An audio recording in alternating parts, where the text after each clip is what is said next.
If true, this first piece of news will get true PlayStation fans' hearts pumping. Welcome to PlayStation News, Rumours and Leaks. Let's take a look at the top pieces of news, rumours and leaks from the world of PlayStation and gaming over the last few days. Strap yourselves in, let's get cracking. Like I said at the start, if this is true, this first piece of news will get PlayStation fans pumped. Sony Santa Monica Studio has only ever worked on one character and one world, that being Kratos and the world built around him, that is the God of War franchise. Now that God of War Ragnarok has been out for quite a while, the development team are back to working on what will come next. What's the next project? Well, a recent job listing could be an indication of what is coming next. Its lating listing for an unannounced project asks for a combat designer who has in-depth knowledge about the combat systems for the last two God of War games. Something that might be an indication that they want someone to help build the next evolution of that combat for a new God of War game coming out in the near future. But what I think is more exciting and more interesting to consider is that the listing is for the game that Santa Monica Studios had been working on alongside Ragnarok now for quite some time. So this is not necessarily a brand new game coming in after God of War Ragnarok, but this is a project they've been working on at the same time, simultaneously as the Ragnarok God of War game. Perhaps it's a new kind of action game with new characters, new stories, new everything, while building off the work that Santa Monica put into its latest two God of War releases, both of which have been absolutely spectacular. Or maybe they've already started working on a new God of War project whilst finishing off God of War Ragnarok, and this new listing is for somebody to come in and help support this new God of War game, which they had been working on simultaneously. That their pedigree for making games is absolutely unquestionable, and I can't wait to see what they have cooking. I mean, it may even be, dare I say, some kind of DLC for the God of War Ragnarok game, to a continuation, not necessarily a brand new game. If you think about Spider-Man 2018 and then think about Miles Morales, all right, it was more than a DLC, and but it wasn't a fully fledged 30-hour game, right? So maybe Santa Monica Studios are looking at something around that, so a shorter, smaller version, a smaller experience in the God of War world. Well, whatever they've got, I can't wait to see.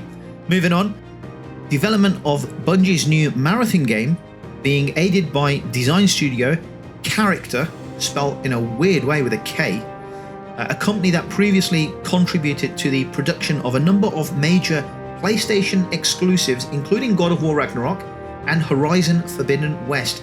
Marathon is a significant project for Bungie, as the game is its first new title in over a decade, having been involved in the development of Destiny and its sequels for the past decade.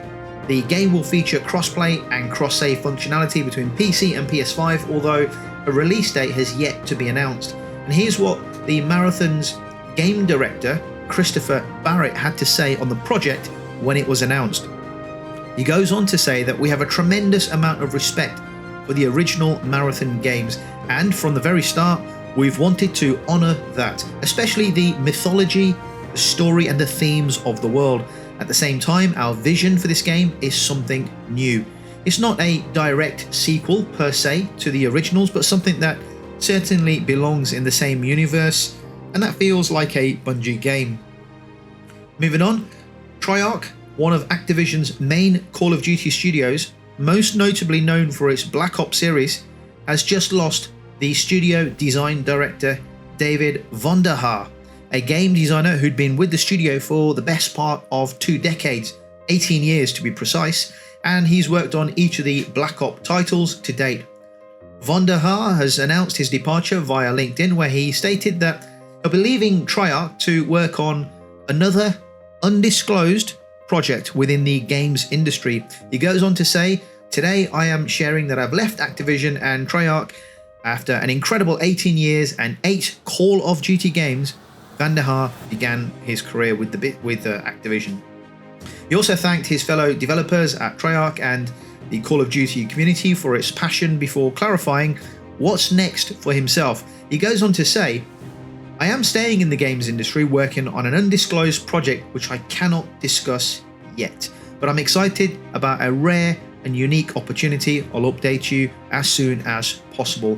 Whatever Von der Haar has moved to next will certainly be worth keeping an eye on, especially if he's moved to work on a new shooter game. This is fantastic, especially for Sony PlayStation if they can smell an opportunity.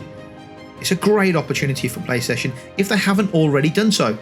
Here's a chance to start cherry picking the best FPS devs from Activision, from the Activision group, and start building their own FPS game if they haven't already done so. The one thing missing from PlayStation really is first party FPS games, right? A really good shooter game. They either need to revive SOCOM or something similar, like Killzone, for example, right? Or create a new IP taking the best bits from Battlefield and the Call of Duty franchises, because they're only going to have Call of Duty officially, I suppose, for the next 5 to 10 years, right, before it becomes probably exclusive to the Xbox platform, right? So they've got time to start creating their own FPS game if they haven't already done so, and I suspect Sony will have a part to play in Von der Haar leaving Activision.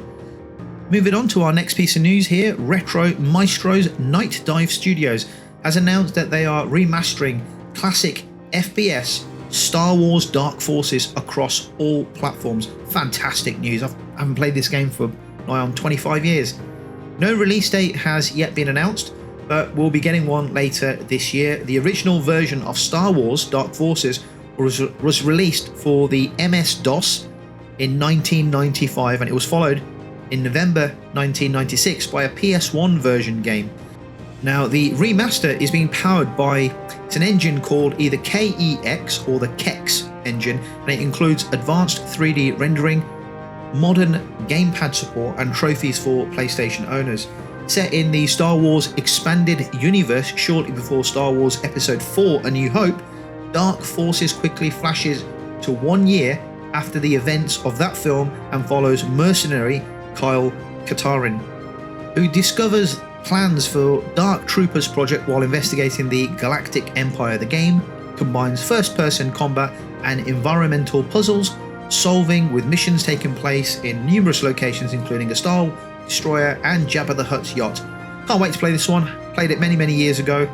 Looking forward to this one. Hopefully the remaster lives up to the hope it lives up to the way we remember it from the PS1 era. You know, when you play a game and you haven't played for a very long time, something strange happens. Your mind starts playing tricks.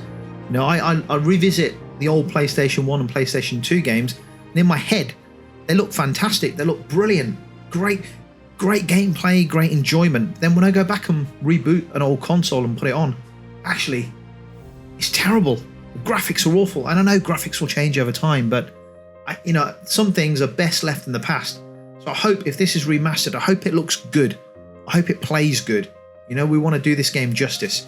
Anyway, I'm rambling on here. So moving on to our final piece, take a look at the new gameplay trailer playing in the background. This stunning trailer is for Black Myth Wukong.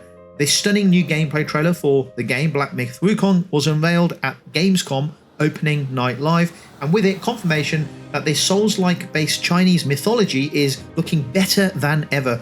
Bolstered by cutting-edge Unreal Engine 5 graphics technology, this latest trailer for Black Myth Wukong is shaping up beautifully on PlayStation 5, showcasing its protagonist leaping, hacking, and slashing through all manners of horrors from the depths of Chinese mythology. The game is set for release sometime in 2024. I cannot wait for this game to come out. I will be streaming it live on the channel. Be sure to check it out when it lands. This looks phenomenal. Guys, thank you for watching. Thank you for giving up your valuable time in watching the video. Please do me a favor whilst you're here. Go ahead, hit the like and subscribe buttons. Thank you for watching, and I'll catch you on the next PlayStation news, rumors and leaks video.